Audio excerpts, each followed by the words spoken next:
We've all had moments like this. Before walking into a high-end restaurant or stepping up for a major presentation, you're rehearsing every single word in your head. You're adjusting your tie, checking your teeth, terrified of making even the slightest mistake. Even when you're alone, there's this phantom pressure to be likable or interesting, even if it's exhausting you to the core.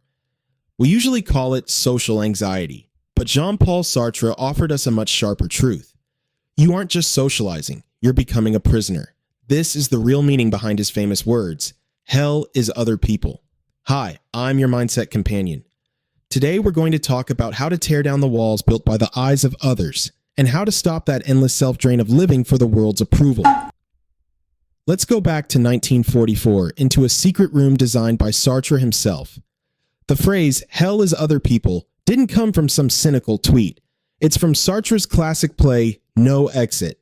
Imagine a sealed room. 3 souls are trapped there after death, waiting for the fire and brimstone they expected.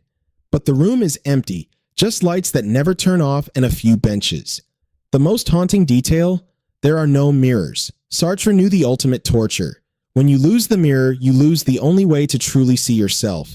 You're forced to find your image through the eyes of others. These 3 people fall into a hopeless loop, judging, blaming, and dissecting one another. A man feels like a coward because of a woman's disdain. A woman feels she has lost her beauty because of a companion's coldness. When your self-image depends entirely on the judgment of others and you can't escape their gaze, that room becomes hell. It's not that people are inherently evil, it's that when you lose your own internal mirror, you hand over the power to define your soul to someone else. By nature, you are the subject of your own life, holding the infinite power to choose.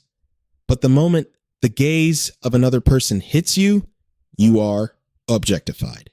You transform from a living, breathing being into an object, something to be defined, measured, and labeled. Think about this. You're in a late-night bookstore in New York. You think you're alone, so you pull a ridiculous, goofy face in the glass. In that moment, you are free. You are happy. But then you turn around and realize a stranger has been staring at you from the sidewalk. What do you feel? Shame. That sudden, gut-punching embarrassment. Why? You haven't hurt a soul. But Sartre gives us the answer. In that stranger's eyes, you've stopped being a free spirit and instantly became a public weirdo.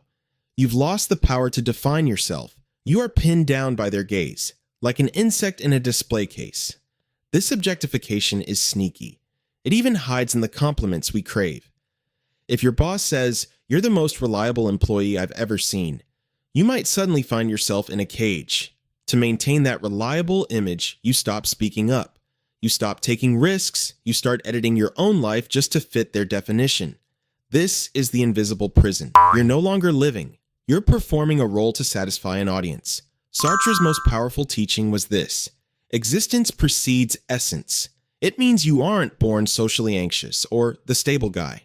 You are the sum of your choices and the definitions you've allowed others to force upon you. Instead of asking, "What do they think of me?" start asking yourself, "How do I want to define this moment?" Don't let your life be nothing more than a pale response to someone else's expectations. True, hell isn't other people. It's the version of yourself that surrenders its freedom to their gaze. Break the cage. Move from being defined by the world to defining yourself. You are a person of infinite possibilities, as long as you refuse to be a humble object in the eyes of the crowd.